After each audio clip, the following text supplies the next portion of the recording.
The world is getting crazier. People are acting more and more insane. The end of the world is tomorrow. Tomorrow. There's only one thing to do when the world is falling apart. Listen to Basil and Gonz as they discuss this week's news and events through the lens of Bible prophecy. You are listening to Canary Cry News Talk. You're listening to Canary Cry News Talk. Today is August 19th, 2020. This is episode 233. And today, Satanic Ritual Excuse. And you know me, I'm your best buddy Basil.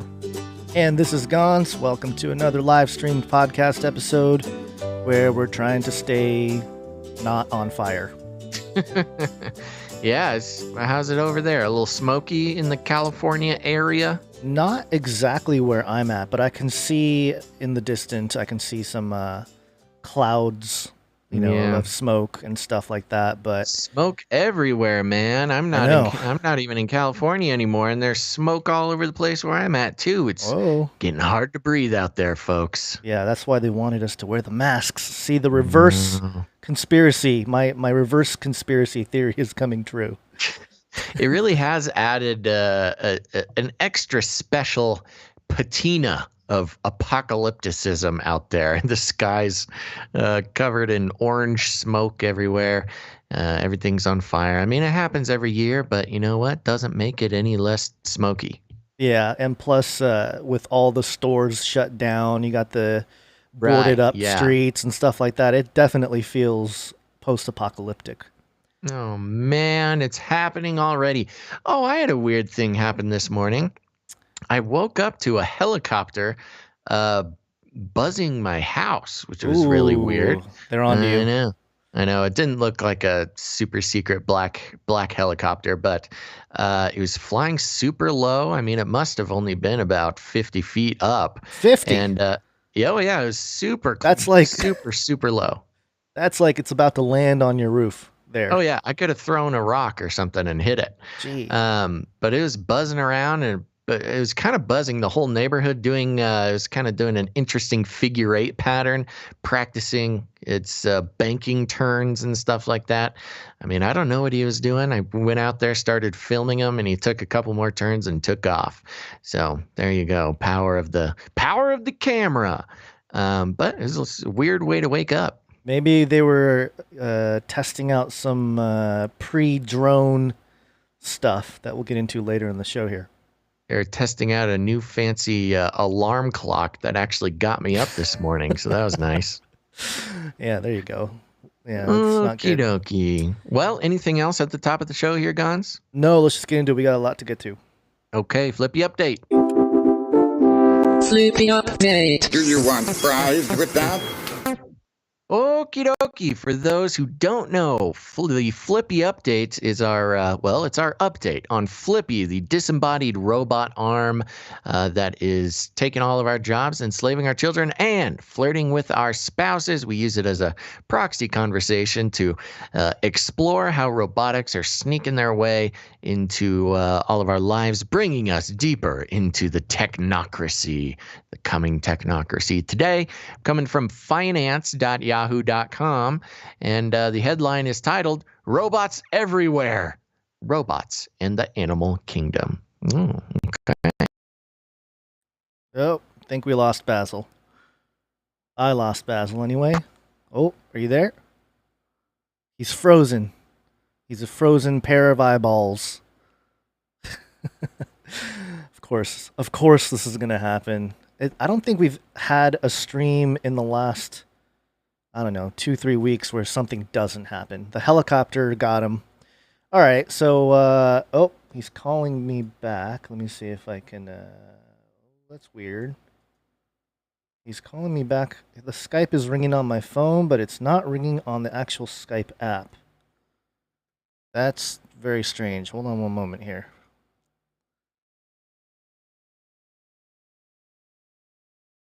Okay, I don't know what's happening.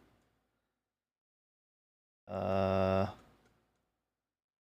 have to shut down my Skype. Oh, are you there? Nope. Hold on, folks. Oh.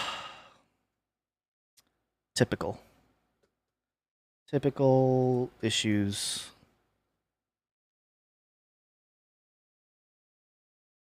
Hold on one moment. I'm getting there.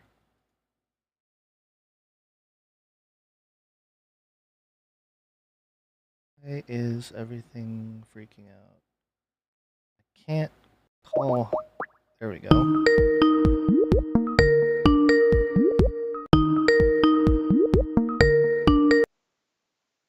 Hello. You were You trying there? to call. I think we were trying to call each other at the same Actually, time. no, that's not what was happening. Oh. Your Skype was calling and it was ringing my phone, but it wasn't reappearing on the app. Oh, bummer, dude. I don't. All right. Well, I don't know what's hopefully going on. we're getting the Skype issues all ironed out here at the beginning of the show instead of having happen in the middle. But shall I start this article over again? You can show yourself first, unless you keep the let's do YouTube that. trolls I'll happy. give you my camera. We can do a whole show for real here. Man, bummer. Okay, so here we go. I'm going to start over again. Welcome to another edition of Robots Everywhere, a show where we chronicle the slow but steady takeover of our future robot overlords and show how they're making their way into practically every facet of modern life. I don't know if you heard it before the call dropped, but this is basically Yahoo stealing the Flippy update. No, we didn't hear any of it because as soon as you read the headline, it dropped. So okay, yeah. Well, that's actually written in the article. They like our show so much they stole it for themselves. Welcome to another edition of Robots Everywhere. The article reads: a show where we chronicle the slow but steady takeover of our future robot overlords and show how they're making their way into practically every facet of modern life. On this episode, we take a look at robots modeled after the animal kingdom, from machines that mimic the look and feel of our companion pets to the robots that are inspired by specific parts of animals. And the first little photo they show here is of a kangaroo, which fits nicely into the our conversation with the Christian transhumanist trying to tell me how it's okay. God's fine if I replace my legs with kangaroo legs. But the article continues. The German company Festo is a leading creator of robots that are inspired by specific parts of animals. For example, the company's bionic handling assistant is a robot arm modeled after the elephant's trunk, which gets rid of the hard elbow-style joints you see on most other robotic arms. This gives a far greater range of flexibility and dexterity than most other gripping robot arms. In fact, it works so It works so well, the company also styled a robot arm that used suction cups, much like an octopus arm, to create a soft tentacle to grip objects. And the flex-shaped gripper mimics the grabbing action of a chameleon's tongue, which can grab a huge range of objects regardless of how they're shaped. Moving into robots that are designed to recreate actual animals, Sony has developed Aibo, a robotic dog that won't poop, chew on your shoes, or make a mess of the house. There's also Tombot, which is designed to act as a companion for the elderly. In fact, there's an entire range of companion animals you can now choose from dogs to cats to seals.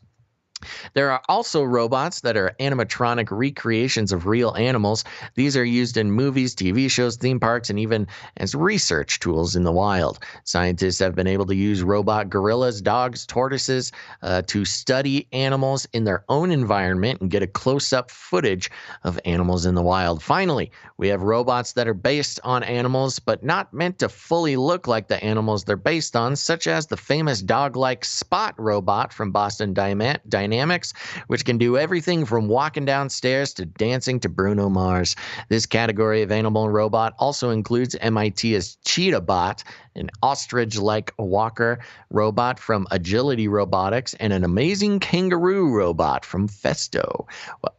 While the robotic animal kingdom isn't quite as diverse as the real animal kingdom, utilizing the looks and movements of the animal kingdom has spurred some major and exciting advances in robotics and will continue to do so into the future. So what we have here is a movement to replace all animals with robots. Did you ever? I'm gonna take a wild guess and say that you have not played Horizon, the game that came out, No. I think, in 2018. No, but I Where remember you talking about it. Oh yeah, it's a fun one where all the you're kind of this cave woman and with a bow and arrow and stuff, and you fight robot dinosaurs. And the way things are going on in the world today, it would not surprise me if there's just a little friendly robot kangaroo hopping down the street, living its life, living its best life. But you can't eat those, so that's not going to help us in the apocalypse. I'm going to call out Todd Werkhoven, who's the author of this article, and say that they must be listeners of Canary Cry Radio and Canary Cry News Talk, because that's what I'm saying. That first line is pretty close to exactly what you say.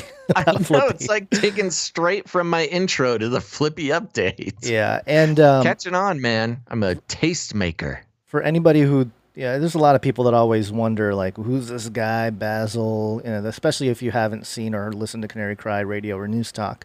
But I do have a quick clip because this is a clip of ourselves, which is, I know it's weird. That's fun. Back on June 30th, 2015, over 5 years ago, that's crazy to think about. Yeah. On episode 95 of Canary Cry Radio, you, Basil, stated this. I think this is part of what we're trying to do. Well, sorry, I have it all super fast. Let me slow it down real quick. Wow. I know, I was trying to find it, and so here we go. Part of what we're trying to do is sort of get your idea of what these limits are. I mean, of course, changing your hair color and getting some robot abs, I'm all about that. But when it comes crashing to exactly what you're saying, the image of God, when we are already made in the image of God, how far is too far, and what steps outside the boundaries of that, and what are the boundaries of that? And I'm really not trying to build a straw man here, but I want to ask the legitimate question: what if I want kangaroo legs, like actual hairy kangaroo legs and a tail? Okay, we'll just stop it there. Not quite robot kangaroo legs, but pretty close. That's robots, true. Transhumanism, and this idea of kangaroos. And you can go listen to that. We'll have links in the description of canarycrynewstalk.com. What episode was that? What was that guy's name? It sounded 95. Like I had a cold that episode. Yeah, you were probably in your garage freezing. Christian Transhumanism with Reverend Dr. Bennick. And he is Christopher Bennick. He's a reverend that's kind of pro-transhumanism, which is a really weird thing. So we had the conversation, and we were like, dude, what's your deal? what's your situation there? And right. What's crazy is he was actually featured on The Daily Show before it got super political. And they kind of made fun of him, like, oh, so you're like, you think we're going to like be, or the robot's going to like be God or something. And they made a whole piece out of it, and he was dead serious. And you know how The Daily Show used to be, how, they'd make fun of real people, and he actually got made fun of. And therefore all religious people, the way they do it. But anyway, just thought I'd throw that in there because, again, we've been having these conversations for a long time here, and apparently Yahoo Finance is catching up to us. I know. I'm telling you. I think they know. They've heard the compliments I've given them. They listen to the show, and they're getting some good ideas. I gotta say that. Yahoo, if you're listening, send me an email, man. Send Basil your check. Okay, so we got a bunch of updates we're going to run through here. We interrupt this broadcast to give you a brief update. By the end of this timely interruption, you will be thoroughly updated. Welcome to Chinese Show!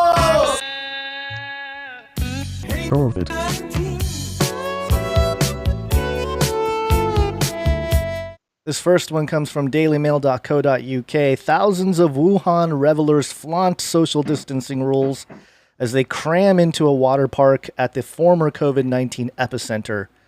Wow, that's crazy. Yeah, the bullet points here. Picture shows the outdoor park packed out by mask-free partygoers in the former coronavirus ground zero. Mask-free visitors are seen standing shoulder to shoulder in water despite the escalating COVID-19 pandemic. It comes as Hubei has offered people free entries to hundreds of scenic spots in the bid to boost local economy. Excuse me. And yeah, I mean, this is you look at the picture, and yeah, that is a swarm of people. Looks like a blast. There's all sorts of fun activities Oh, here. this is First like of all, there's a huge pool.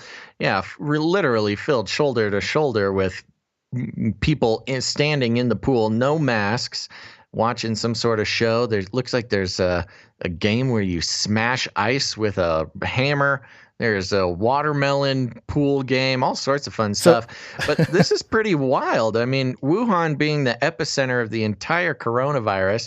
And, you know, you hear all the time from mask-obsessed people that, you know, other countries, China and other Asian countries, they wear masks all the time. It's no big deal. Why can't we do it?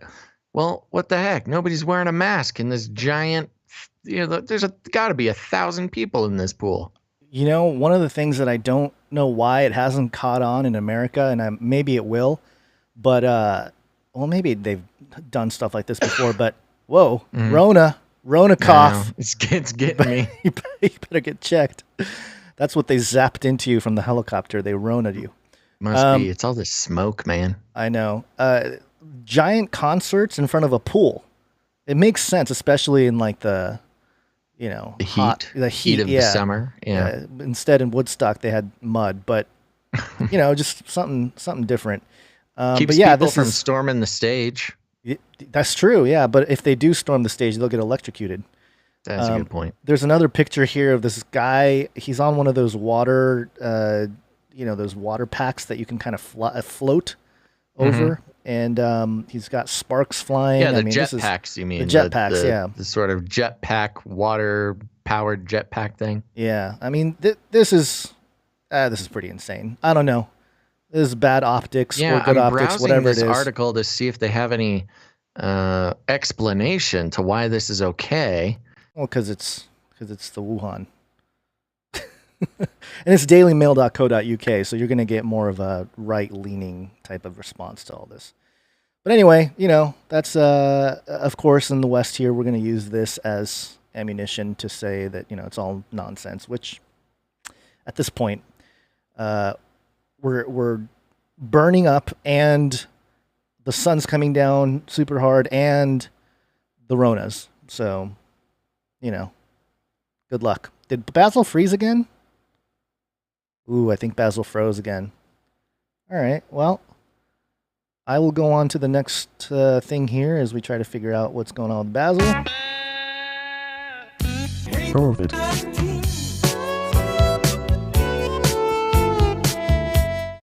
He probably doesn't even realize that he's frozen. This is medium.com. What the D614G mutation means for COVID-19 spread, fatality, treatment, and vaccine. And this went around. I don't know why it was being reshared recently, but whoa, are you back? Nope. Totally lost him. Okay. He'll probably come back in a moment here.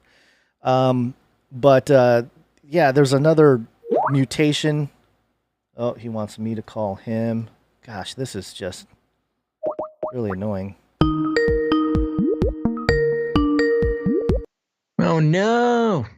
Yeah, this is really annoying. I know. Well, there we go. That's what we get for trying to do a show. Calling the... Oh, it's because we're talking about China, probably. Kangaroos in China, they don't like that. This whole pool party thing, no mask pool party, is quite the civil disobedience here. The protests are taking another form over there in China. Oh, yeah, different level. Yeah, I already moved on, but good point. Okay, all right. Maybe video of Basil's just really ticking off somebody over at YouTube. Yeah, they're somewhere. Like, I hate these googly eyes. Yeah. Well, we can't see him now. So, there you are. Yeah, I'm back. Let me show the audience here. Oh, your green screen situation is weird now, too. So, anyway, yeah, there's a D614G mutation that allegedly we're all supposed to be afraid of. So, not much to mention there. Just another scare, another, you know, wrinkle in this fear tactic going on with all this. Of course.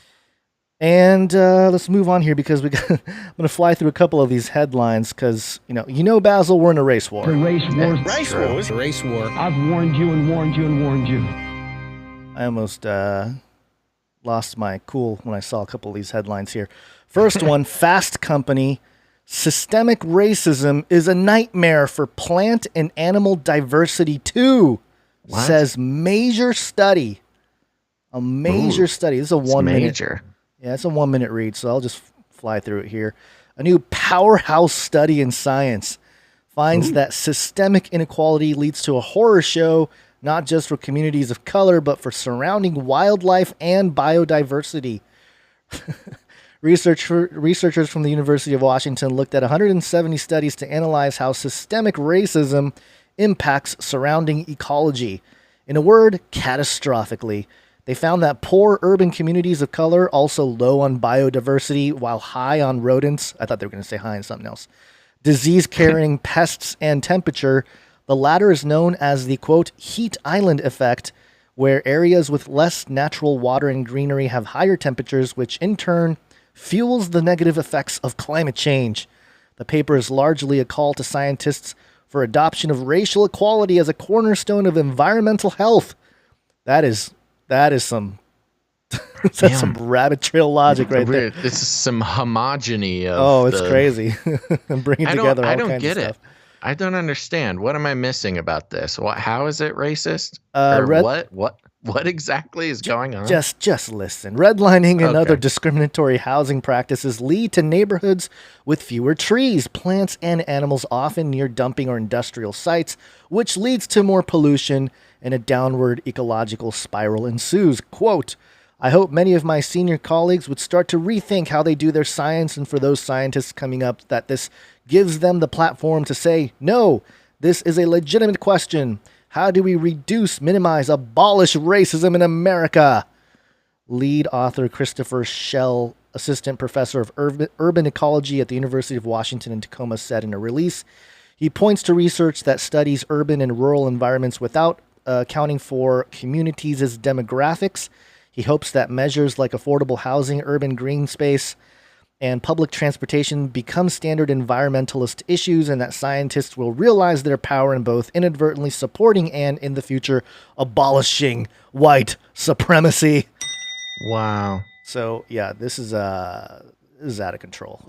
So basically, racism is killing the flowers? Because of racism, poor, suppressed race neighborhoods don't have as much plant life, and therefore you're, affecting climate change. So racism affecting climate change.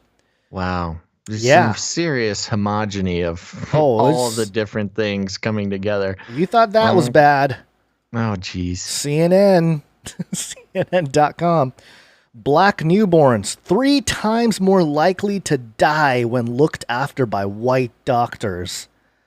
Oh, my gosh. Did you know this? No, that's crazy. I'm not going to even read the article. I tried to find the main source research paper. What is this? I want to see the study on that. I actually did find it, but you had to pay like $12 to read it. So I'm like, I am not going to pay $12 to read some ridiculous science paper. Right. But basically, they're looking at different doctors, race, and mortality rate of infants based on race, and coming to a conclusion to suggest that black babies born to white doctors are more likely to die than black babies born to black doctors. But no talk about the white babies on white doctors. Millions of black aborted babies. Oh yeah, just completely omit that little detail. Wow. Unbelievable headline from CNN, which is, it's expected. It's CNN, but man, that is just, that is, I don't understand how that's not racist to suggest this right here. Yeah, that's out of control. Pretty wild. So the suggestion being that white doctors don't care about black babies as much or something. Or actively don't take care of them. Yeah. Or the systemic racism causes black babies to, I don't know. It's just all nonsense. Here's the thing. If that is true, that is a horrifying detail. Of course, Again, I gotta look into it a little bit more. I mean, I don't know what. I'm sure they're not suggesting that white doctors are like actively, hurting black babies, but I'm trying to skim the article here, seeing if there's anything specific. No. When cared for by white physicians, black newborns were about 3 times more likely to die in the hospital than white newborns. The researchers found, quote, strikingly, these effects appear to manifest more strongly in more complicated cases and when hospitals deliver more black newborns, the authors wrote. The findings suggest that black physicians outperform their white colleagues when caring for black newborns. Huh. Interesting. Wow. The authors did not speculate about the reason behind the trend. Oh, good. They're not speculating. Great. But wrote, taken with this work, it gives a warrant for hospitals and other care organizations to invest in efforts to reduce such biases and explore their connection to institutional racism. Reducing racial disparities in newborn mortality will also require raising awareness among physicians, nurses, and hospital administrators about the prevalence of racial and ethnic disparities. Huh. Interesting. Yeah. I mean, I looked at the abstract and sort of the basics they have here. The article research paper is titled Physician-Patient Racial Concordance and Disparities in Birthing Mortality for Newborns. And yeah, they basically suggest what the CNN headline says there. Let me try to read this name, but in the chat, Go Dr. Day or God RDC. Oh, God, Go Dr. DC, something like that. Says, wow, I'm a doctor, black, such a lie. Interesting. There you go. Okay. Well, wow. Yeah, that is quite the update. I don't know. I'm going to keep my eye open for something more about that. That would be interesting to know exactly, because that's the problem. In this article, they don't give any reason and they don't give the actual info. They just say, oh, looks like more black babies die when there's a white doctor caring for them. We don't know why. We don't know what's happening, but it's racism. Racist. Okay, the other thing, Wow. Fires apparently are racist too. Actually, I don't know. But yeah, just burn it all. Just burn it all. And I have this little time-lapse footage, which happens to be 33 seconds long here. Oh, classic. Yeah, it's a video. They call it Lightning Complex. And basically, it's the fire coming out of the South Bay area, and you see how it's just a huge flame, cloud of smoke. Pretty wild, all the fires going on. And of course, again, like you mentioned at the top here, we always have fires every year in California. And every year it's kind of weird. Like there's certain spots that are like, really? Why is exactly half the car singed? Or, there's always weird stuff going on. Right. But yeah, this year, election year, I'm sure they turned up the heat of those directed energy laser beams from apparently the firmament ships. But anyway, let's get to the main stuff here because we still have a lot to get to here. Yep. So sounds good. Let's start out with wow. So this one was an article sent to me on the Facebook Canary Cry community, and I want to thank Dee for sending that over. And hit me with that jingle. He's a Satanist from one of the Satanist churches here where they sacrifice babies. And what do they do with those babies? And melt those babies into candles. Satanists. So horrible. They're horrible people. This is an interesting thing. So if you're talking to normies, especially ones who are pro-choice, self-identify as pro-choice here, you can bring up like, hey, this, Sorry, abortion thing reading hateful comments. has some like satanic, things going on. And of course, I'm not even getting into the satanic ritual abuse and the history of human sacrifice and babies being used for that. But if you bring up in a regular conversation, abortion connected with Satanism at all, they'll just look at you like a nutcase. But here you go. This will dispel. This is a good little article to have in your quiver when you're having these conversations. And again, remember, you can go to canarycrynewstalk.com, get all the show notes, get all the links to the articles.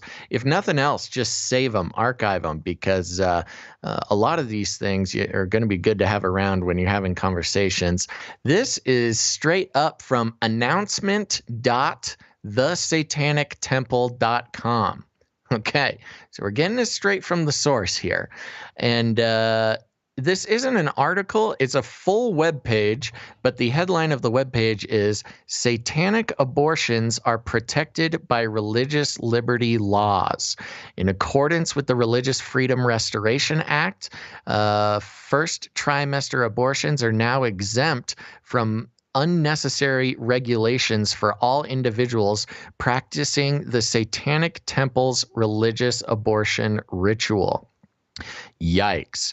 And then we'll go down. What is the Satanic abortion ritual? The Satanic abortion ritual provides spiritual comfort and affirms bodily autonomy, self-worth, and freedom from coercive forces with the affirmation of TST, the Satanic Temple's 7 tenets. The ritual is not intended to convince a person to have an abortion. Instead, it sanctifies the abortion process by instilling confidence and protecting bodily rights when undergoing the safe and scientific procedure. What protections does the Satanic abortion ritual provide? Religious freedom ensures Satanists have access to safe abortions that are free from unwarranted state interference. Examples of requirements that cannot be enforced on Satanists are. So in this whole back and forth from the pro-life or pro-choice, conversation, there's come out to be, a couple of points. If someone's trying to get an abortion, there's a couple little things that are required before you do so, and that's including mandatory waiting periods, the requirement that the practitioners withhold certain medical information, not sure exactly what that is, compulsory counseling prior to the abortion, required reading materials, medically unnecessary sonograms, mandatory listening to the fetal heartbeat, compulsory burial or cremation of fetal remains, which is a disturbing one, being, you gotta, bury the little human or cremate or something, do something with the remains. But with this, the ritual, the Satanic ritual, religious freedoms, you can just sell it to Planned Parenthood, or let's Planned Parenthood sell it for you for scientific purposes or whatever. Next headline is, how does one perform the Satanic abortion ritual? Now, I'm going to mention this before, and then we can go into it a little bit after, where, one of the big things about Satanism, and this, I've been taught this my whole life in the church, is that it's not even necessarily all about worshiping Satan, the entity, as a god or as a deity. Right. That's theistic Satanism. There's like a nuance there. Satanism is more of the worship of self, rather than it is the being Satan. So here we go. How does one perform the Satanic abortion ritual? For surgical abortions, prior to receiving any anesthetic or sedation, look at your reflection to be reminded of your personhood and your responsibility to yourself. Focus on your intent. Take deep breaths and make yourself comfortable. When you are ready, say the 3rd tenet and 5th tenet aloud. You may now undergo the surgery. After the surgery is completed and any anesthetic has worn off, return to your reflection and recite your personal affirmation. Feel doubts dissipating and your confidence growing as you have just undertaken a decision that affirms your autonomy and free will. The religious abortion ritual is now complete. Oh my gosh. Yikes. Then I know there's really not even much more to say about this, but we'll get into it in a second. The next one is for medical abortions. So there's surgical abortions and there's medical abortions. Immediately before taking the medication to terminate your pregnancy, look at your reflection to be reminded of your personhood and responsibility to yourself. Focus on your intent. Take deep breaths and make yourself comfortable. When ready, read the third tenet aloud to begin the ritual. After swallowing the medications, take another deep breath and recite the fifth tenet. After you have passed the embryo, return to your, oh my gosh, after you have passed the embryo, return to your reflection and recite the personal affirmation. Feel doubts dissipating and your confidence growing as you have just undertaken a decision that affirms. Man, I don't know what's going on. Oh, you still there? No? Nope, we lost him. Okay, let me mute him. He was reading the end of this little affirmation thing, which basically completes the religious abortion ritual. And so it mentions here what the tenets are. It was talking about tenet 3 and tenet 5. I'll just mention it here as a quote. Tenet 3, one's body is inviolable, subject to one's own will alone.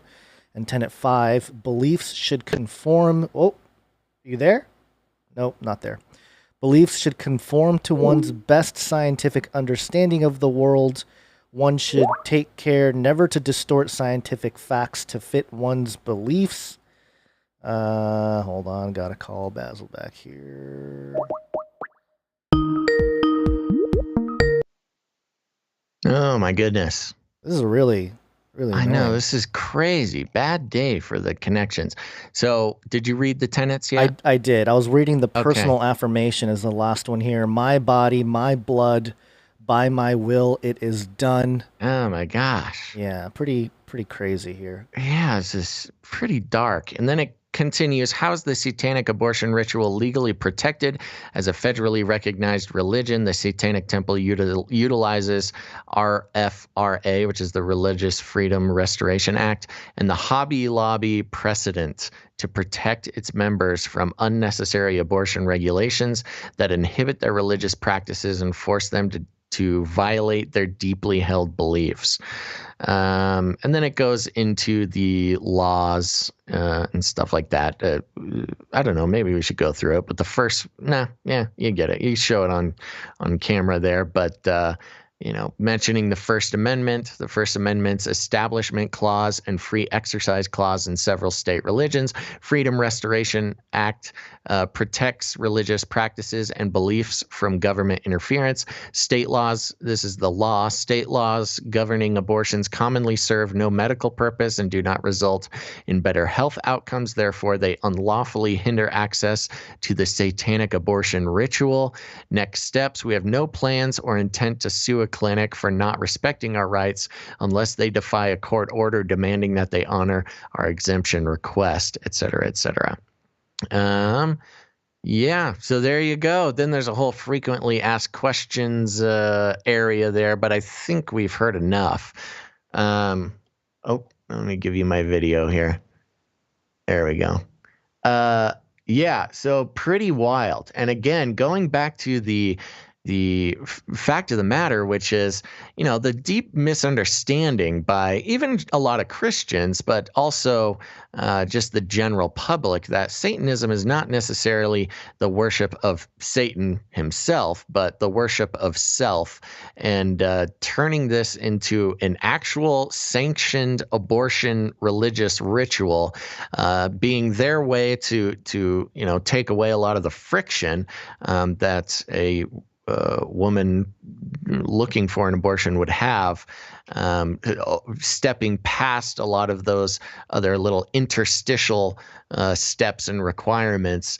Oh man, it is just pretty brutal. What do you think? Well, there's a little section here at the bottom that says, why does the Satanic Temple support reproductive rights?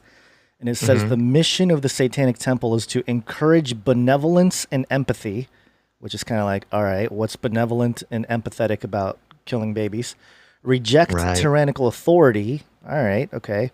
advocate practical common sense. Ironically, there's not much common sense to murdering babies, and especially in this ritualistic manner. Oppose injustice, except for those of the not born or the not born yet, and undertake noble pursuits, which allegedly abortion in this ritualistic manner is a noble pursuit. And then there's a little thing that says, "Thyself is thy master." Yeah. And well, and that's the big draw to the Satanic Temple today, is that, you're not necessarily worshiping Satan, you're worshiping yourself. And right. This expresses itself in so many ways throughout society in general. But now you have an actual, federally recognized religion, which you get to take advantage of those religious laws, which is, a stated purpose of the Satanic Temple. They have a big problem with federally recognized religions and religious rights and things like that. And so, they sort of try to use the system to either protest or show what they think is unacceptable or ridiculous about religious protections. And so, there you go. So, it's not even a conspiracy theory. It's not even a weird, fringy belief that about satanic abortion rituals. It's actually stated right here on the website, giving people that federally protected ritual to get their abortion and continue to worship the self and, your personal will above all other factors in the situation. Yeah, and it's really interesting, too, because throughout this document, website, whatever, they have the pentagram, 5-pointed star, and they have, like the horns, like the Baphomet type of horns there, and they have the female reproductive parts kind of overlaid as a sort of symbolic, satanic thing there. I don't know, man. This whole thing is very creepy. I'm looking at the links and stuff, and I'm like, this has got to be some kind of joke, but apparently not. Apparently, it really does come straight from announcement.thesatanictemple.com. And, of course, you don't have to go too far into the Bible to notice that God's not really into, baby killing. There are some stuff about, the firstborn and things, but in general, you look at Leviticus 18:21, talking about, not offering your children to Molech. Deuteronomy 18:10, talking about not putting your sons or daughters through fire, using divination, stuff like that. And I would say all of this falls under that category. So very sad. Yeah, it really is. I don't even really know what else to say. Like, part of me wants to get angry on the show and go on a tirade, but there's really not much more to say than they already say. And then, of course, all over the webpage, there's buttons for support reproductive rights, enter raffle to support reproductive rights. Jeez. Oh my gosh, enter the raffle on the satanic abortion ritual website. What do you win? Do you win like a free abortion or something? That's a great question. Then another support reproductive rights. And of course, it's all under the category of reproductive rights rather than the more sinister aspects of abortion and satanic rituals in general. When you enter the raffle here, what's the prize for the raffle? Support TST's battle to protect reproductive rights. We're raising $100,000 to mobilize legal operations in order to protect religious abortions from unwarranted government interference. Donate the minimum specified amount for the levels. And of course, the automatic level is $66, one-time donation.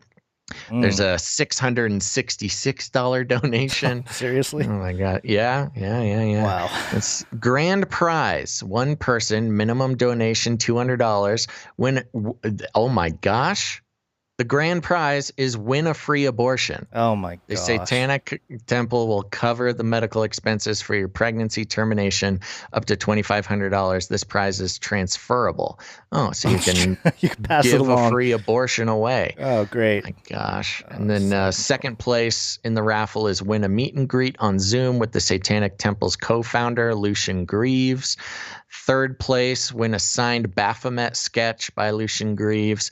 Fourth place, win a Satanic Temple t-shirt. Oh, fun. Fifth place, win a religious abortion kit consisting of a TST compact mirror and a ritual instruction sheet. Sixth place, win a Thyself is Thy Master bracelet. Seventh place, win a Thyself is Thy Master bracelet. Okay. So fifth and sixth place, or sorry, sixth and seventh, you get your bracelet there. Spread the word. Oh my gosh. So there you go, man. Wow. This is wild. Yeah. You know, we went through some of the examples of requirements that cannot be enforced on Satanists. And it's interesting because all of them might, you know, give the person deciding to claim that they're masters of their own universe or whatever, that what they're doing is actually killing a child. You know, Right. Stuff like compulsory counseling. Okay, that's one thing. The two that I thought were interesting: mandatory listening to the fetal heartbeat. Like, oh, you can't force a Satanist to listen to the heartbeat of the baby inside your body because Right. you might change your mind about, you know, this wonderful thing you're doing for yourself. Or the compulsory burial or cremation of fetal remains, because, of course, you're not killing a human. You're practicing your rights as a Satanist. Right. And of course, it's all referred to as, you know, a fetus or an embryo, because you have to do that. Because if you don't refer to it as a fetus or an embryo, then you're forced to say baby, and Right. nobody wants to do that. So you have to play mental gymnastics with yourself just to justify it. I mean, honestly, this link, and again, we'll have the link in the description of canarycrynewstalk.com, but this link is definitely something you can share with any of your LibJo friends or whatever who are like, you know, pro-choice, you know, people have the right to do, and just be like, hey, Satanists think the same thing, and they're using the same logic. And so, you know, but you know, the thing that's sad is they're going to embrace that too. They'll be like, well, Satanists want to do it. Great. They're being logical, you know? Right. Just Yeah. like Margaret Sanger. We should invite fewer people to be born. And that's what this is about. Goodness gracious. All right. Well, there you go. There you go. This is I would be interested. I'm going to share this with some normies friends of mine and see what they think about it. Yeah, give us, all of you out there, producers out there, if you want to do something, you know, contribute content to the show, share this with your pro-choice friends and family and see what they think and report back to us. You know, even if the children are born, you know, some of the arguments I've always heard from pro-choice people are like, why would you bring a child into the world if you can't take care of them? And, you know, you're going to bring him into an abusive family situation. Sure. You know, Lord forbid that their parents are QAnon followers. Cue the miserable, cue the desperate. What must I do to convince you people? You're right, Q. Before you go into this, we just do want to make a comment. This is going to be disparaging to QAnon people. This is not us trying to disparage QAnon people. This is an article because we keep, you know, we want to keep an eye on what's going on. We're not claiming that all Q people are, you know, related to this article. This is just what's floating around out there. Yeah. And it's important for you for even if you are a Q person, which that's totally fine. You know, like I said, I'm happy Q exists. But there you go. So just before people are triggered and think that we're Q bash. More Basil freezing seems to be a theme of this show here. As I try to get him back, I'm going to go ahead and read this article. And again, this is a Daily Beast article, so Obviously, it's going to be slanted in a particular direction. Headline, QAnon promotes pedo ring conspiracy theories. Now they're stealing kids. Wow. Okay, so let's see what they say here. QAnon conspiracy theorist Alpalas Slyman pushed his Honda Odyssey past 110 miles per hour while his 5 children screamed in the back of the minivan and police officers from 2 states pursued him down the highway. Quote, Donald Trump, I need a miracle or something, Slyman, a 29-year-old Boston man, said during his June 11th chase across Massachusetts and New Hampshire in remarks captured on a live stream. Why does he always want me to call him? That's weird.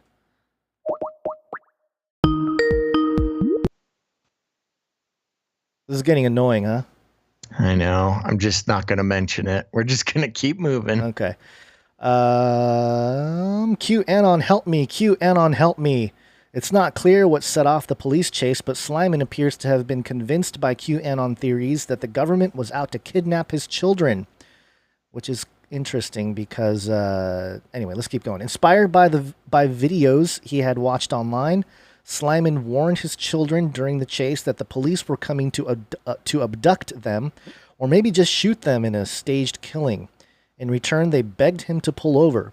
His daughter even tried to grab the wheel of the minivan and drive it off the road after he accused her and his wife, who had dived out of the vehicle at the start of the chase, of being agents of the nefarious cabal that QAnon believers say controls the world. Quote, they want to make us crazy, Slyman said. But I'm not crazy. My wife and my daughter were a part of it. Desperate, Slyman's daughter told her father she was working for the mythical cabal in a failed attempt to scare him into stopping the minivan. Then Slyman told his children, who ranged from 8 months to 13 years old, about the QAnon belief that a video of Hillary Clinton and aide Huma Abedin eating children's brains was discovered on Anthony Weiner's laptop.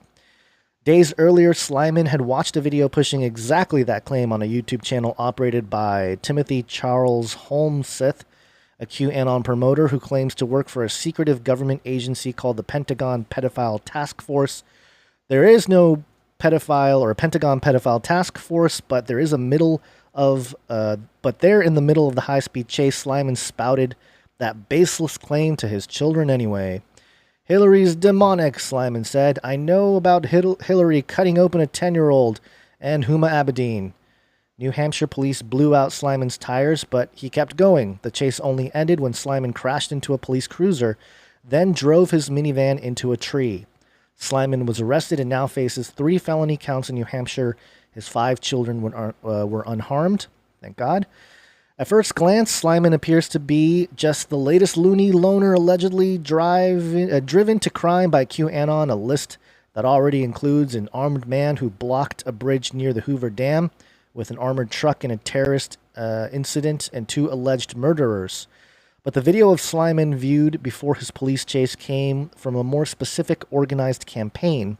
In short, QAnon has upped its game. No longer content to promulgate nutjob conspiracy theories about famous politicians and government officials who kill and eat children, a group of QAnon believers are now actively encouraging parents estranged from their children to steal those children back from Child Protective Services, and the campaign is alarmingly successful. Police and court records have lately revealed a previously unreported clandestine network comprising QAnon conspiracy theorists, fringe legal figures who draw on far-right sovereign citizen dogma and tactics, and even Republican politicians and officials. This network has allegedly encouraged and inspired other QAnon believers, especially parents, to commit crimes, including kidnapping. While QAnon violence and other criminal acts have previously appeared to be the work of random lone wolf actors, this network suggests that QAnon lawbreaking has now moved into a new, more sophisticated phase. Heretofore, QAnon believers have positioned themselves as the defenders of children everywhere against a phantom cabal. Really? A phantom cabal, eh? But this QAnon organization, which aligns itself with a shadowy group called the Children's Crusade and a bizarre legal service company called E-Clause, increasingly places children themselves at risk, often by targeting parents who have lost custody of their children or fear they will. QAnon launched in 2017 with a series of anonymous message board clues from an anonymous figure called Q, who claimed that Donald Trump is secretly at war with the cabal of Democrat Party pedophiles and cannibals. Since then, QAnon has swelled in size and influence. The movement, once considered too ridiculous even for most 4chan users to stomach, has become an increasingly large faction within the Republican Party. Donald Trump frequently retweets QAnon believers and has even invited some to the White House. QAnon believers have won several Republican congressional nominations in this election cycle, most notably Majori, I always forget how to pronounce that, Taylor Greene, who is almost certain to win a House seat in the conservative Georgia district. But even as it edges into the mainstream, QAnon has allegedly inspired a series of violent crimes, including the murder of a reputed mafia boss. The FBI calls QAnon a potential source of domestic terrorism. We covered that in the last episode. It is hard to say what precisely QAnon believes or stands for. In its nearly 3 years of existence, it has become a noisy clubhouse willing to entertain every harebrained alt-right conspiracy theory imaginable. Lizard people are running the world. John F. Kennedy Jr. faked his death to become Q.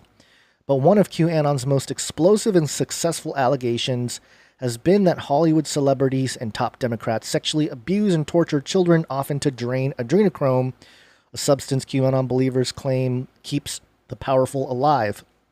An echo of the Pizzagate conspiracy theory, which inspired a shooting and attempt to arson attack at a Washington pizzeria, the claim has gotten considerable traction. Earlier this month, hundreds of people walked in the Los Angeles rally to save the children, a usefully vague slogan that QAnon believers have adopted as a more respectable way to inject their ideas about global pedophile cults into the mainstream. No one has seized on these vaporous conspiracy theories about government and elite sex trafficking more than the set fringe activists and legal cranks orbiting around Timothy Charles Holmseth, a 52-year-old Minnesota YouTube personality Alpelis Slyman watched just days before he piled his family into the minivan.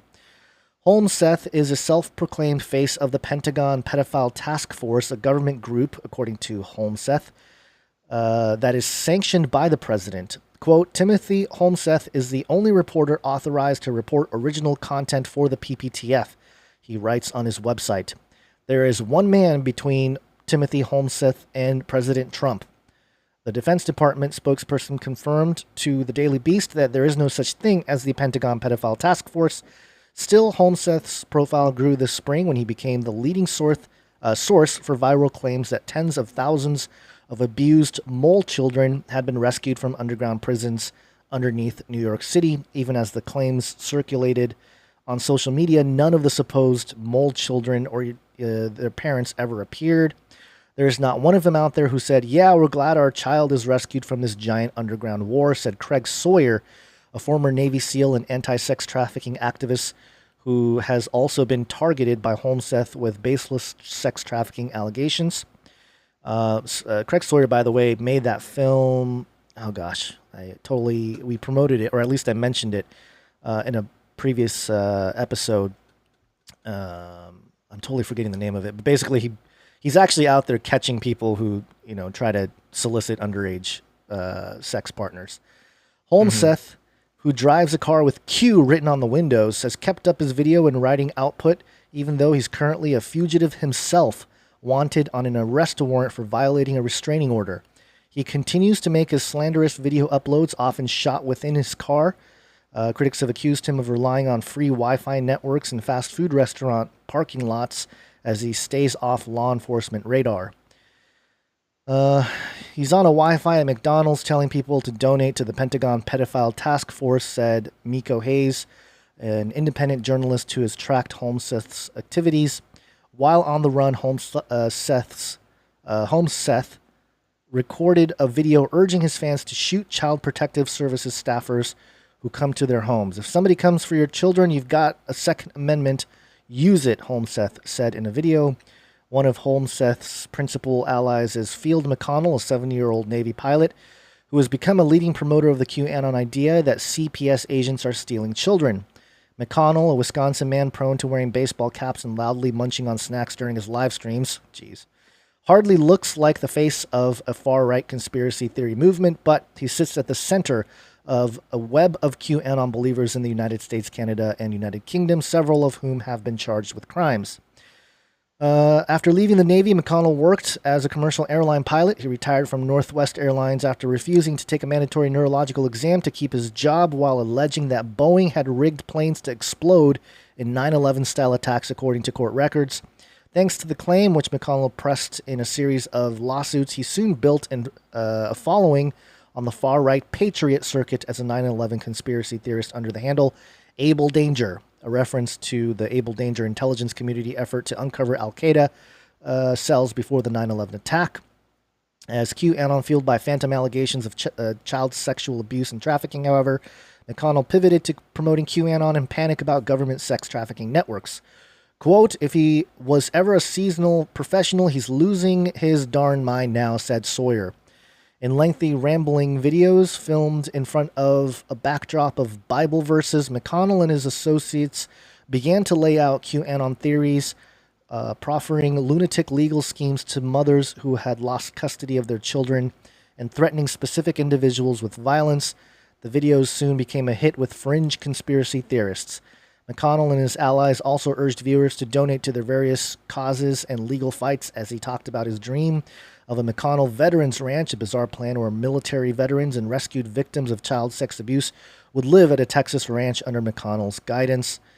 Oh, this article just keeps going and going and going. Yeah, it's actually super, super long. I don't think we are going to finish it, or that we even should, because it turns, it turns from the telling the story of, this guy who really went on had a bad day, Alpalis Slyman, right there.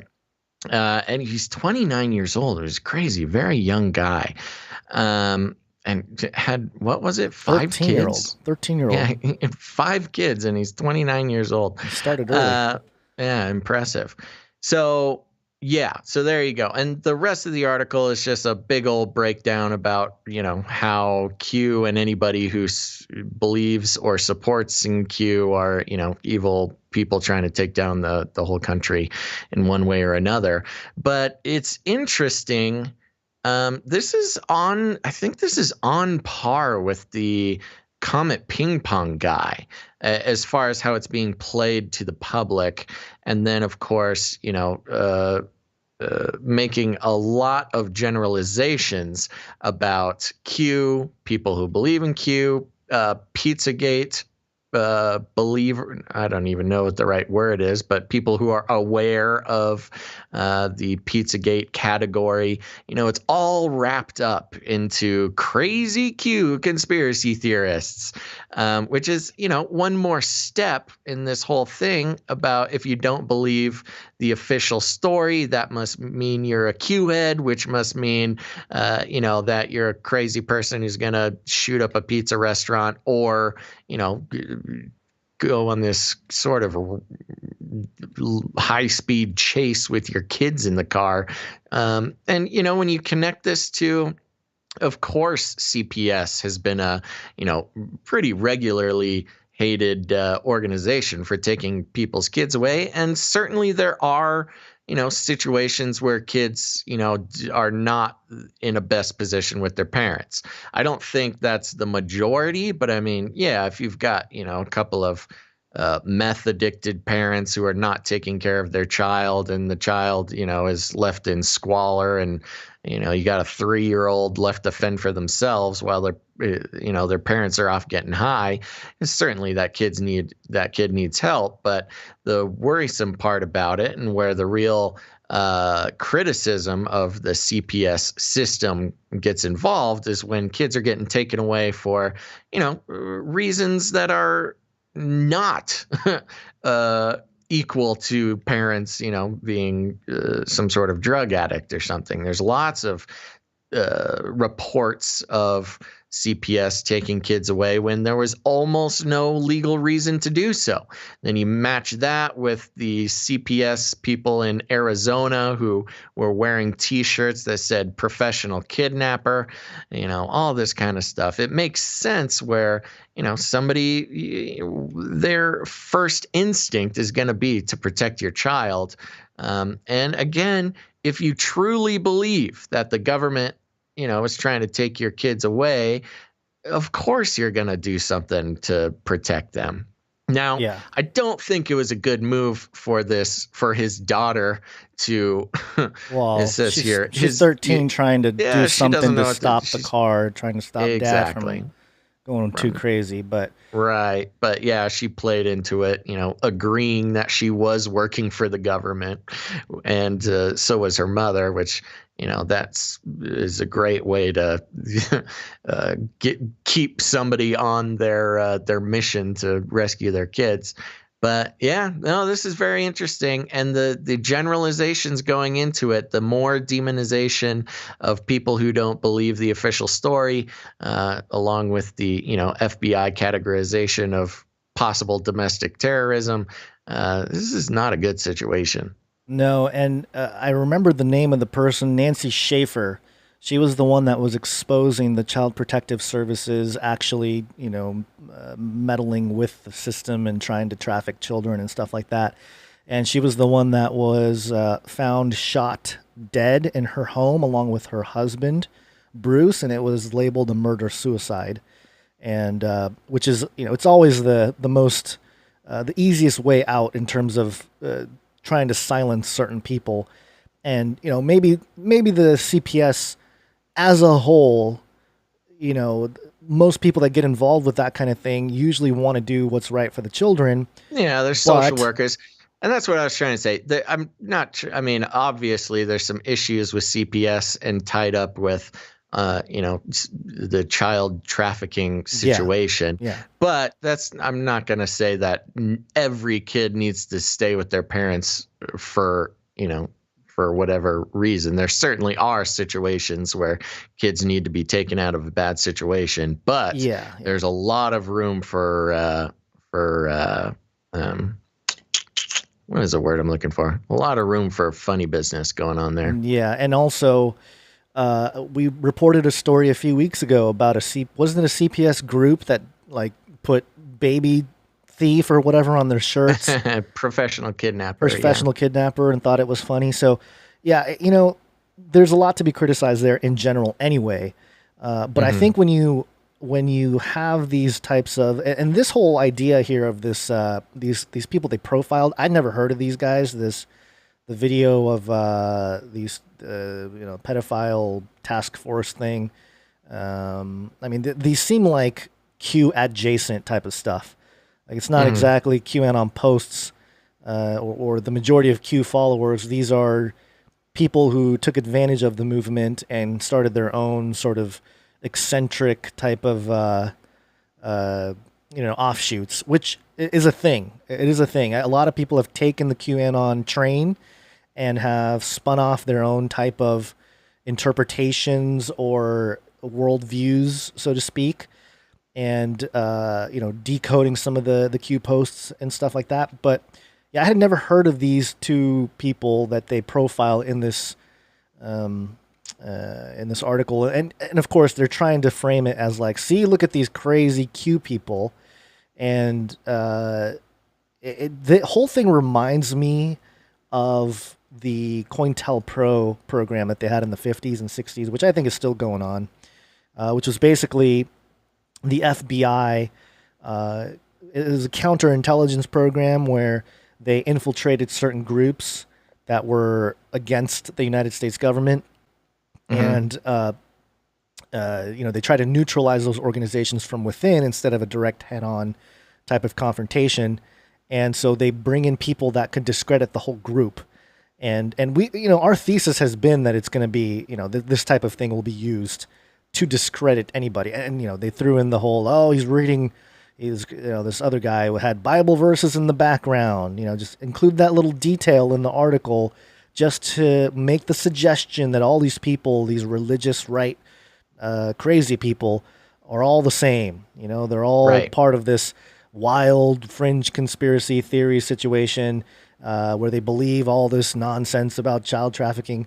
And of course, you know, this article fails to mention anything about Epstein, which, you know, sort of undermines part of their argument here, because it's the Daily Beast. You know, they're trying to uphold certain worldviews or certain aisle of the political spectrum or whatever. But so, you know, per usual, the path is narrow, and there's like there's a middle ground where you can sort of not necessarily support Q, but then also be sympathetic to those who are being rounded up and associated with these people that looks more like a mental health issue. Again, we talked about that in the last episode as well. That's exactly right. Yeah, make sure to listen to the last episode because we go, there's some pieces there that need to be connected. Yeah, which is the mental health issue. First of all, there would not be this much attention on Q from the mainstream media if it wasn't for Trump and if it wasn't an election year. Yeah. I mean, there's definitely part of the issue here is that, you know, Trump has not specifically condemned Q, so therefore, you know, he is a Q supporter. I'm just talking about from the mainstream view here.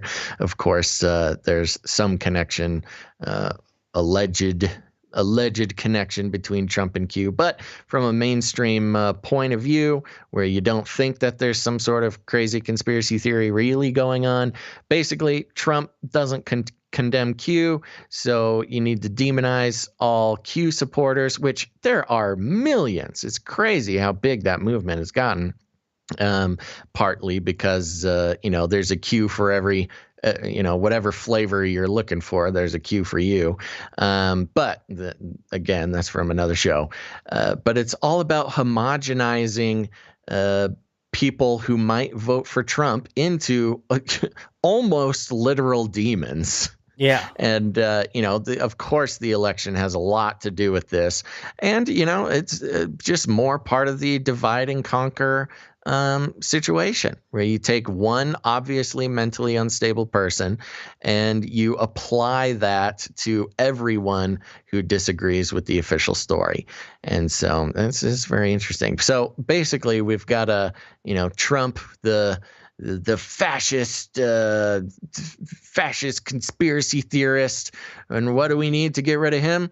Well, we need Biden, a notorious segregationist, and Kamala Harris, the top cop, you know, most corrupt legal entity in California. Who cares if both of those things go directly against the supposed democratic worldview? At least it's not Trump. Right. I had to text a LibJoe friend of mine. He's a liberal journalist, and I just texted him yesterday. I'm like, dude, please set me straight on this. Are you guys really saying that a segregationist and a cop is what you guys want in the White House instead of Trump? And he's like, you know what? I know it's crazy. I cannot believe it. I cannot believe this is our option, but we just have to vote for him. I'm like, wow, man, I do not envy your situation. Yeah. I did want to mention this. They're profiling this guy, Timothy Holmseth, the guy in the article who was allegedly part of the Pentagon pedophile task force. Mm-hmm. And they said that there's like a warrant for his arrest or something, right? I can't remember exactly what it was, but he's not exactly in the clear. And it just makes me wonder if part of the reason why he's allowed, or you know, they just haven't arrested him, mm-hmm. is to, you know, maybe be this kind of disrupting infiltrator type of guy mm-hmm. for the whole situation here. Because, you know, if the people that are really doing this kind of thing, it would be very easy to be like, especially those are in law enforcement and stuff like that, to be like, hey, what, you know, we'll keep you free You can live in your basement or whatever. We'll keep you free. We won't arrest you if you start this YouTube channel and you spin this stuff and blah, blah, blah. And Right. it would just be very easy to do. We'll pay you a little money and boom, there you go. And you got traction. And now you're a disinfo agent, maintaining your quote unquote freedom and not having to go to jail. So I don't know, man. There's a lot of weird stuff going on here with this whole thing. But yeah, it's unfortunate about the family, the kids there. But it's and this individual who, kind of flew off the handle with the whole situation. But that's the ultimate goal. It's almost like the goal. If you're going to have a disinformation campaign to this degree and in kind of COINTELPRO situation, you want somebody to watch those videos and believe it and act on it. And so the mission complete for some of those people that would, whether Q is real or not, those who want to discredit and label the whole, anybody who would question authority as crazy people, mission complete for those folks. Yeah, there you go. An effective campaign they're running there. Yeah. Okay, so there you go. I don't know if there's much more to say about that, and I'm looking at the timing, so we should probably keep moving. Yep. Let's take a quick break, and then we got a couple more stories to go through here. Unless you got, is that something you have here? This Trump tweet? Nope, that's not mine. Oh, all right. Well, then it's break time. It's break time.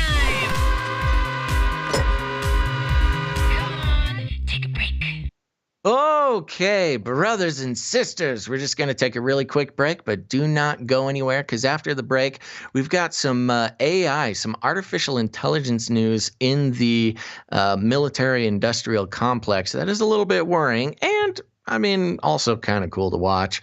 So stick around for that. We've also got a quick little New World Order COVID update. And then, of course, everybody's favorite, the Nephilim update at the end of the show there. But we want to take a quick second.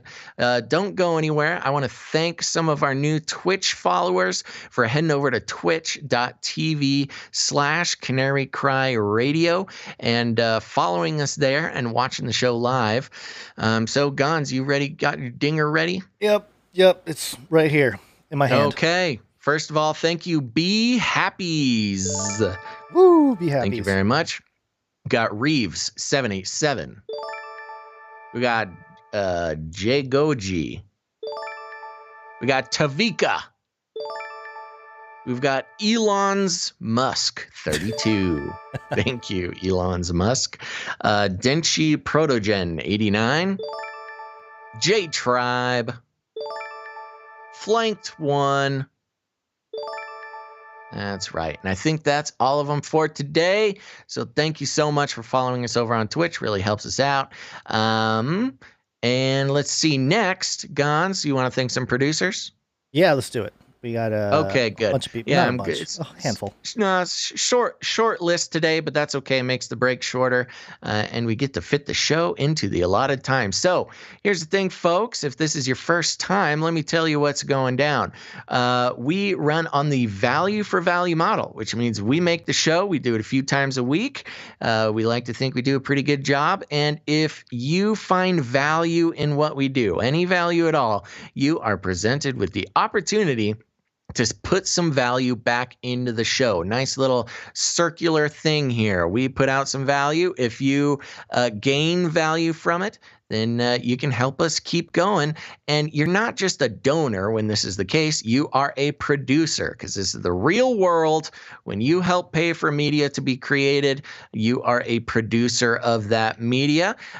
We don't believe in advertising, as you may have noticed, because we believe advertising and the treating of you, dear listener, as a commodity to turn around and sell to an advertising company is just a bad, it doesn't feel good. I don't like thinking of you guys as, cattle that I need to turn around and sell. So we go by the value for value model. And today we've got one producer over on patreon.com/CCNT, which is a great way to become a producer of the show. Patreon.com/CCNT. And we'll drop these links in the chat there for you if anybody's interested. And we got a new producer jumping on the 33 train. So that's very nice. Thank you for that. And this is Tricorp Tucker. Thank you very much, Tricorp Tucker. 33 years That's right. backwards, 33 years forwards. Whoa. Next, we've got another Patreon account over at patreon.com/Canary Cry Radio, another place you can become a producer of the show. Did we do this person last time? I don't think so. I think this was new. I don't think so either. Okay, so we've got a new producer named Corey. Thank you very much, Corey, for the support. We can only keep doing the show if you guys keep producing the show. That's how this works. It's a team effort. This is not just us, you know. Here's the thing. A lot of people don't like Patreon. That's okay. There's some reasons not to like Patreon. So we have canarycryradio.com/support. canarycryradio.com/support. That's right. And over there, we've got some other options to help you become a producer of the show. We've got PayPal options that you can sign up on a monthly basis, or if commitment is just not your thing, you can give in a one-time amount of any amount you like. There's also some cryptocurrency options for our cool techie kids, all sorts of fun stuff, fun ways to become a producer of the show. Gons, did anybody come in over there at canarycryradio.com/support? Yes, and this thing is starting to trend even more here, this whole 33. Yeah. But we're grateful, we're thankful for them. Cynthia coming in with $33. Woo! Thanks, Cynthia. Yeah. Okay. And, Is that the only one there? That's the only one from, for Okay. the PayPal producers. And Great. there are other ways to help support the show. You can send in jingles. You can send in music. We did have somebody send in a song, but I think there was something that they did a few years ago. So, what we're looking for is something along the lines of what you hear at the very end of the show, which is a show-specific song or sound jingle. We've got some very talented producers, some very talented musicians who listen to the show and want to contribute. And a lot of times they have a big library of music that they've made over the years, and that's totally cool. But what we're looking for music to play at the end of the show, if you got an old song, maybe it's a sort of like electronic music, maybe you're in a band or something. What we're looking for is something that relates to the show. So if you got, some old electronic music that you want to send in, really great song that was sent in, but try maybe picking some clips out of the show, or messing with our voices, sticking it in there. Something that's Canary Cry specific is what we're looking there for. Right. And it just makes it fun. You get to take some clips, throw it in there, do some fun stuff. Right. The other way to support the show as a producer is to send in art. One art, please. Huzzah. Yes, and we have a couple pieces to present. The first one, our prolific artist, Allie, has sent in The Wives Files, which is Basil's wives. It continues to be completely out of control, but Allie, very talented young listener and artist. Yes, so we've got and Basil, and they've got little arm. And the kitty is saying, "Number 2, please pay attention." So the cats are giving job interviews. It looks like. I like there's a cat on the right of the image that's holding a pencil. That's my favorite cat in the drawing. So thank you, Allie. Don't know what he's writing on, but it's very impressive that he's got a pencil in his hand. Smart. But thank you, Allie. That's Gazlyn Bonds in the chat for everybody watching live. And I think she's this in is the gonna chat hit. too. This is gonna hit a level where I might need to tamp this down. This whole thing. It's fun. It's fun. It's a fun time right now. But if this gets out of control, there might need to be some drastic actions. But thank you very much, Allie. Very talented as always. Thank you, Allie. And we also have another piece of art. This one's not just a drawing. This is physical art. This one's from Barbara. It's the Basil bot. And the Basil bot. Yeah, it's a picture of a little bot with googly eyes, and in the background is the show. on the computer screen. So that's great. Yeah. Yeah, it's like made out of Legos. They Legos made a BasilBot out of Legos. Is it Legos? I don't know. Yeah, Or maybe it is. Legos or Lego some pieces? Lego. No, that's definitely Legos. I recognize that. Oh antenna yeah, anywhere. okay. The big giant blue piece on the bottom, and little hands, little flippy hands, little antenna on top. Very cute. I like that a lot. Who made that one? That was by Barbara. Barbara, great job. Great job, Barb. Yes. So thank you for the art pieces there. We love it. YouTube channel. You know what? There was one more person. I totally forgot to take down my notes. I'll thank you in the maybe another episode. But there was another person that gave timestamps for the last Canary Cry News Talk on the Face Like the Sun YouTube channel. So thank you for all those people doing that. That really is help story you want to get to and not have to listen to all the banter. Yeah, and that's actually super helpful because we cover a lot of topics in the show, and if somebody's sharing the video or just stumbling upon it, being able to look at those timestamps and skip around to whatever topic you want is very helpful for the show. So thank you, That Night Wind, and whoever that other person is, we will give you a shout out next show. Yes, and I think that's it for the producer section. We're pretty short on time, so we got to get through a couple of these stories. We'll zoom through a couple more. I think it's time to wake up, Gons. It is time to come on, soundboard. No, it's giving me the wheel. The wheel of death. Oh, here we go. Yes, it's wake up time. Hey, yo, wake up. Okay, time to wake up, folks. This was a fun one, and somebody sent me this on Facebook, and I apologize. I meant to give you a shout out on the show, and for some reason, your name is not here. So send me a little message. I'll give you a shout out next time. But this is at mindmatters.ai, Mind Matters News. And the article is titled DARPA has scheduled AI versus AI aerial dogfights for next week. Drone strikes have saved lives.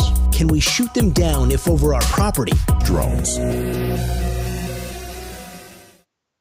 Yeah, they gave up on the drones over my property. Now it's just stunt helicopters. Yeah. Okay, a round-robin tournament will select the AI that faces off against a human pilot on Thursday. Yikes. Forbes reports a simulated aerial dogfight will be held next week, and we can watch it live. The action will kick off Tuesday with AI versus AI dogfights featuring 8 teams that developed algorithms to control simulated F-16s, leading to a round-robin tournament that will select one to face off against a human pilot Thursday between 1:30 and 3:30 p.m. EDT. That's tomorrow. You can register to watch the action online. DARPA adds that a multi-view format will afford viewers comprehensive perspectives of the dogfights in real time and feature experts and guests from the control zone, akin to a TV sports commentary desk. With remarks from officials, including USAF, U.S. Air Force, Colonel Daniel Animal Yavarzek, head of the ACE program. What? I think it's Jaforsek. Jaforsek. Yeah. Okay, sounds good. Head of the ACE program, recaps of previous rounds of the trial, scores, and live commentary. It'll be just like Sunday Night Football, but on Thursday afternoon. Registration is now closed for non-U.S. citizens. The deadline for U.S. citizens is 4 p.m. EST. 2 days ago. Boo. You can't watch it. Oh, one goal of the contest, which will take place in a simulated environment, is to test AI. But DARPA, the Defense Advanced Research Project Agency, says the primary goal is to build trust, particularly among U.S. fighter pilots, in artificial intelligence as the Pentagon seeks to develop unmanned systems that will fly and fight alongside them. One advantages of AI-controlled dogfights is a faster OODA, that's the Observe, Orient, Decide, Act loop during the conflict. As with gunfighters facing each other in a face-to-face quick-draw contest in the Old West, fast reactions favor success. Also, the effect of G-forces that black out pilots is no longer a concern in unmanned aircraft. In engineering research parlance, The dogfight simulation is a proof of concept at the level of a toy problem. If ultimately deployed, unmanned AI fighter jets must ultimately be tested in diverse situations in the real world. Simulation is not enough. Simulations are typically hardwired, blah, blah, blah, blah. I'm going to skip some of that. If, however, the enemy gets a copy of the simulator and your system is trained only on the simulator, enemy AI can formulate counter strategies. So they're trying to protect these AI algorithms. The real world is not like a simulation. In real scenarios, situations are invariably encountered that are not anticipated by simulations. Donald Knuth, prolific programmer and algorithm expert, said it well about his own computer code, quote, "Beware of bugs in the above code. I have only proved it correct, not tried it." Engineers have a similar saying: in theory and reality are the same. In reality, they're not. As the complexity of a system increases linearly, its contingencies increase exponentially. Blah blah blah. They're trying to manage our expectations, I think, Yeah. about how the AI will perform. But there you go. You know, it was interesting, that line about. Let's see if I can find it.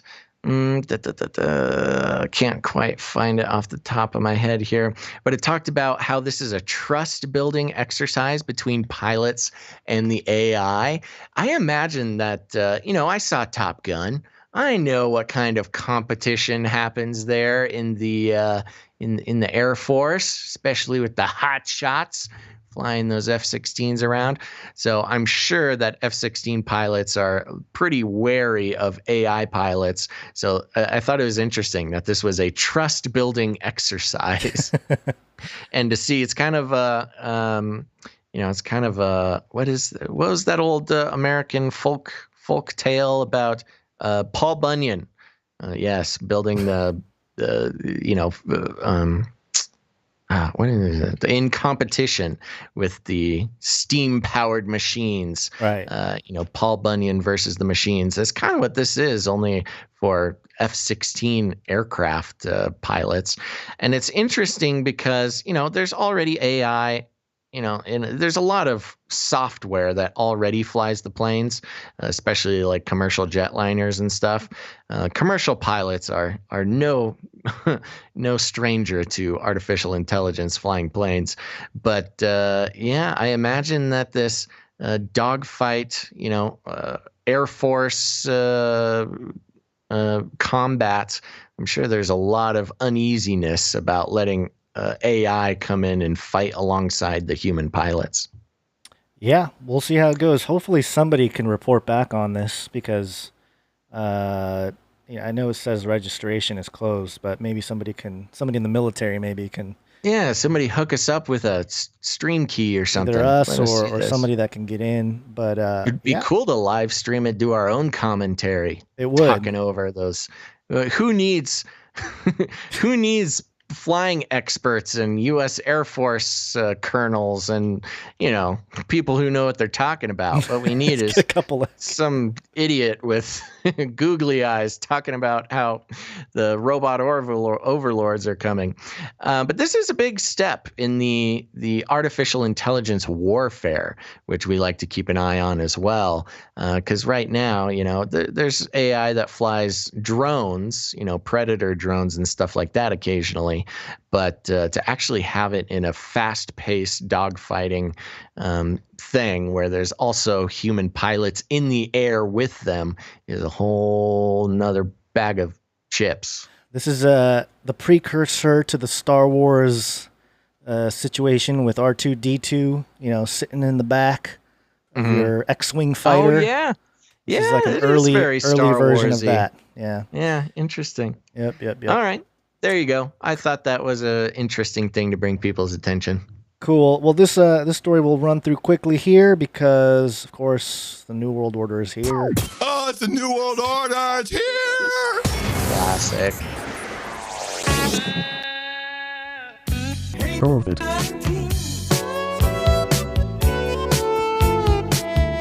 LifeSiteNews.com. U.S. professor psychoactive pills should be covertly administered to ensure lockdown compliance.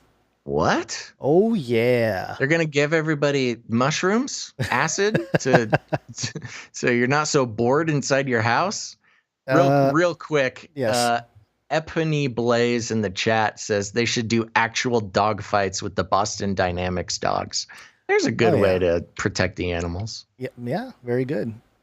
And then you got something else there about No, that's it. I just wanted to give a shout out to that person. In an article so shocking it at first reads like satire, an ethics professor at Western Michigan University advocates for the promotion of psychoactive morality pills in order to alter the behavior of those skeptical of lockdown regulations, suggesting that such drugs could be made compulsory or administered secretly via the water supply. Oh, not the water supply again. Yeah. Leave our water alone. Jeez. I know. The article was published earlier this week in The Conversation, a news site focusing on content sourced from the academic and research community and supported by universities from around the world. The Conversation lists a number of UK universities as its founding partners. In the article, Parker Crutchfield argues that, quote, when someone chooses not to follow public health guidelines around the coronavirus, they're defecting from the public good, and that such defectors require chemical moral enhancements, substances. What? Moral enhancements? Yeah, substances to help them, quote, reason about what the right thing to do is. Oh my God. Is there no... Okay, this guy's like an ethics philosophy guy, but of course, let's undermine our own ethics of, freedom, of my body, my choice, all that stuff, and just, make them do right. This is wild. It's so crazy. There's the whole thing of like, wow, I'm losing my voice. This smoke is really getting to me. There's a whole thing about like, okay, you give them psychedelics to get their morals from. Can we not get morals from anywhere else? Must we create a portal to another realm to let them find morals? You need them to see their true selves, Basil. We need to see who we really are. Yeah, of course, morals in this context is social distancing and not seeing other people and wearing a mask. Morals, the ethics according to the world elite. Quote, to me, it seems the problem of coronavirus defectors could be solved by moral enhancement like receiving the vaccine. Coronavirus defectors. I'm sorry. There's just so many little things. Okay, continue. I'll stop interrupting. Okay, moral enhancement like receiving a vaccine to beef up your immune system. Hasn't shown it does the direct opposite of that. Anyway, people could take a substance to boost their cooperative pro-social behavior. Could a psychoactive pill be the solution to the pandemic? Crutchfield writes. Quote, it's a far-out proposal that's bound to be controversial, he concedes, but nevertheless is one Crutchfield believes, quote, is worth at least considering, given the importance of social cooperation in the struggle to get COVID-19 under control. Crutchfield says that, but one challenge is implementing such a system is that the defectors who need moral enhancement are also at least likely to sign up for it. They need moral enhancement. Oh my gosh. But the people... And of course, they're talking about Christians. Yeah. Quote, as some have argued, a solution would be to make moral enhancement compulsory or administer it secretly, perhaps via the water supply. These actions require weighing other values, he writes. No kidding. The chemicals mentioned by Crutchfield are Oxycontin and psilocybin. That is mushrooms, Basil. Wow, Oxycontin and psilocybin. That sounds like a pleasant afternoon. The active component of magic mushrooms, which he says may cause a person to be more empathetic and altruistic, more giving and generous. And interesting. Wow. I was going to ask because they hadn't mentioned the exact chemicals they're talking about because there was there's a push to put lithium in the water, which is a mood stabilizer and a docility agent. But this is a whole nother level. This is another level. And, I've mentioned it before on the YouTube channel. So, in college, before I was saved, before I was baptized, I did dabble in the magic mushrooms. So I know what it's like.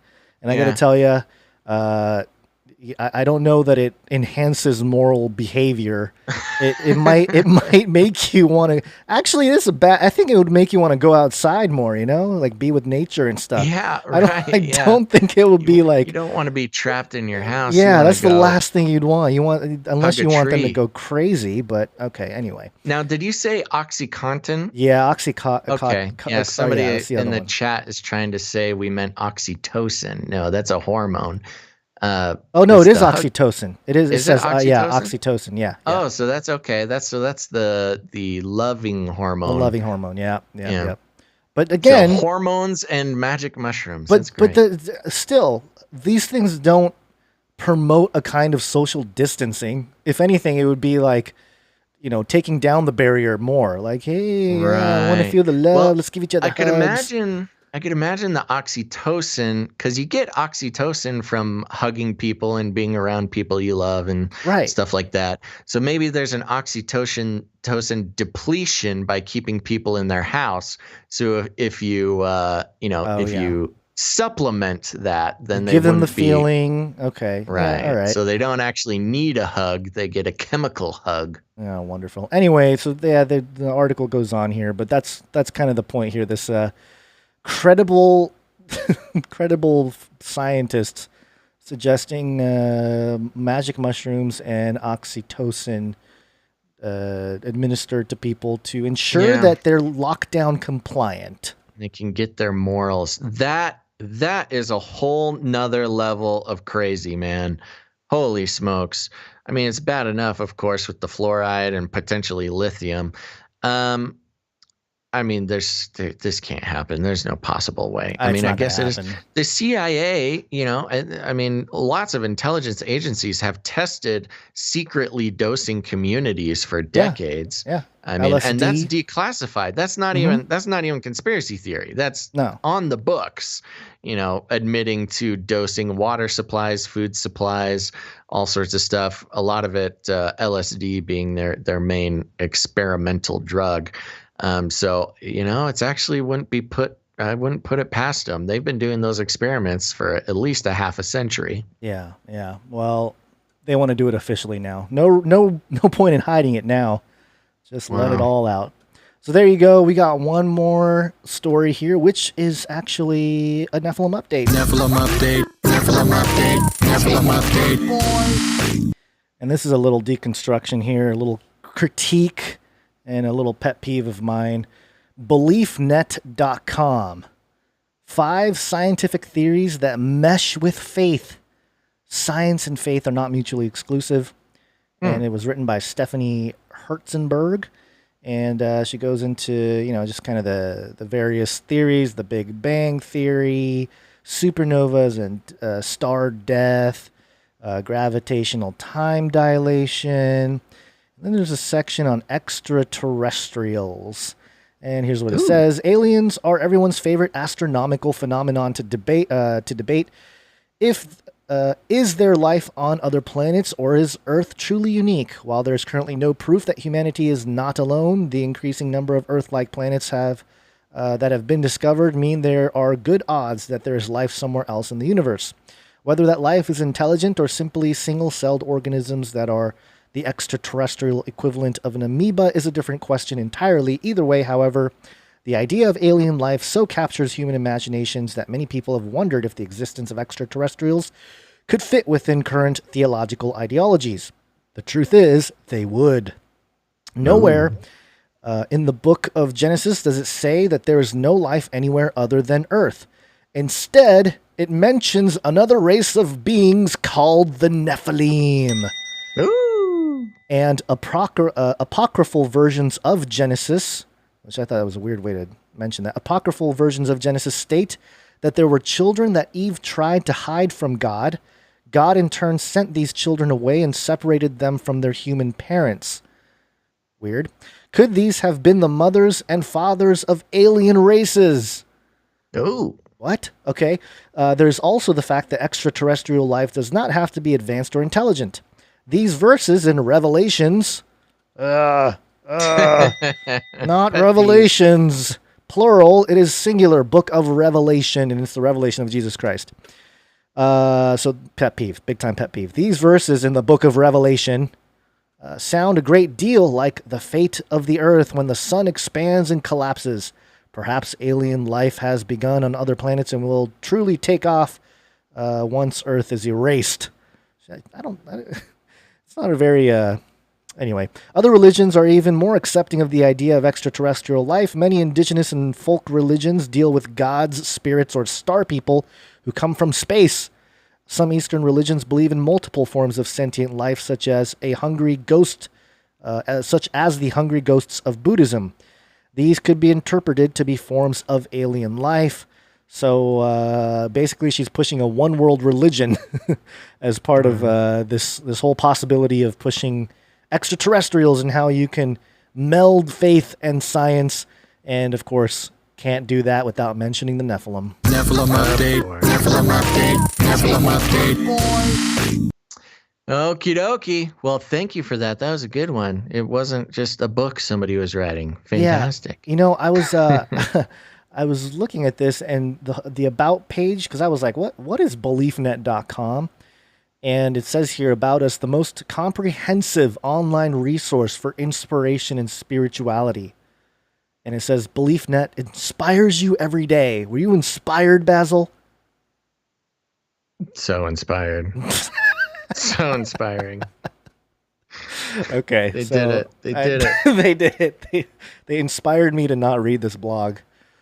So there you go. There's your inspiration from them. All right. Well, I think that's a good time to get out of this show. Yeah. All right, everybody. Thank you so much for listening to this episode of Canary Cry News Talk. Here's the thing. Make sure to come back on Friday. We're good for Friday, right, guys? I think so. Yep. Okay, good. Friday. Sometime between noon and like 3 Pacific Standard Time, we'll be going live. Pacific. So make sure to follow. Make sure to turn on notifications. Toss us a like if you're over on YouTube. Wherever you are, give us some love. We appreciate that very much. And if you haven't done it yet, leave us a rating and a review on Apple Podcasts or wherever you listen to the podcast version of the show. I'll be reading some reviews on Friday. And if you're not yet subscribed to the actual RSS feed, remember, we put out a podcast version of this show for every episode. And just search Canary Cry News Talk on your podcast player. We're on pretty much all of them at this point. And subscribe there. The podcast version will be devoid of all these disconnections, and the audio quality is much higher, and it's a little easier to share. And you can listen to the podcast while you're doing dishes and stuff. You don't need to worry about streaming video. So please subscribe to the podcast wherever you listen to podcasts. It's a great thing to do. Let's see. Remember, we need producers. We need some more producers for Friday's show. It's a little light between Monday and now, but that's okay. We understand. We totally understand. But if you get any value out of the show, make sure to go to patreon.com/CCNT or canarycryradio.com/support. canarycryradio.com/support. That's right. And remember, we'll be giving shout outs to new producers. We will not be mentioning the amount of your producership unless you're jumping on the 33 train. It's fun to use that number against those who want to, use it for nefarious purposes. So if you want to help reclaim 33 or use it against our enemies, we will give you a shout out for that as well. So thank you guys very much. Now here's the thing. Remember, you can create some art, create some jingles, create some show specific music. Remember, we got the Canary Cry mixtape coming up at the end of the show. All of that kind of stuff, you can send it to us at canarycryradio gmail.com. You can also send in stories of rattling people's cages. And if you don't know, rattling cages, that's our term for helping wake people up, telling them about the show. They're starting to believe, they're starting to realize that the world is not what it seems, not what they're told.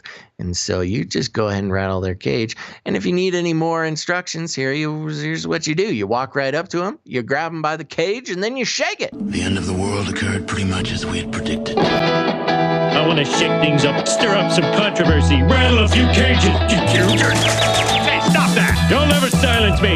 I'm the last angry man, a crusader for the little guy. Leave the bird alone! Never!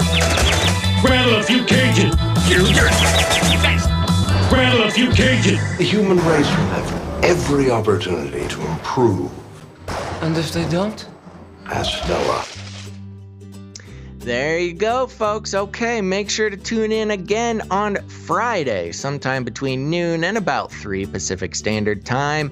We're shooting to start as close to noon as possible. 1 o'clock is a safe one, but just turn on your notifications wherever you listen, wherever you watch, and we'll make sure to try to get that notification out there.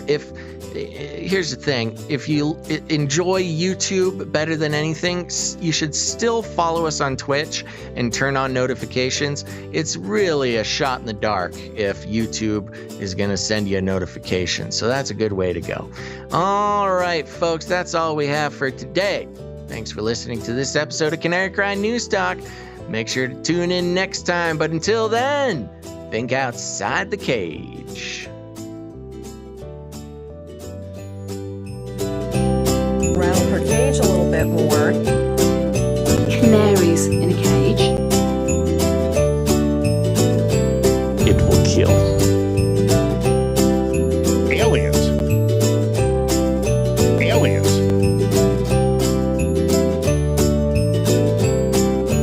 Stop this progress before it is too late! I'll keep you warm and safe in my people's zoo. Remember, reality is an illusion. The universe is a hologram. Bye, gold. Bye! I want to shake things up, shake things up.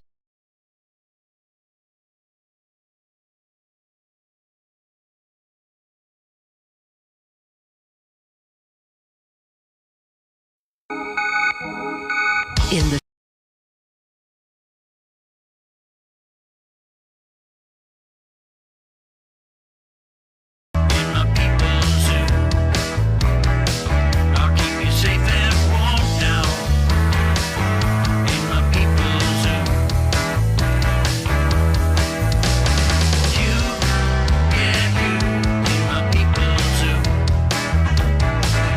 Keep the cameras on.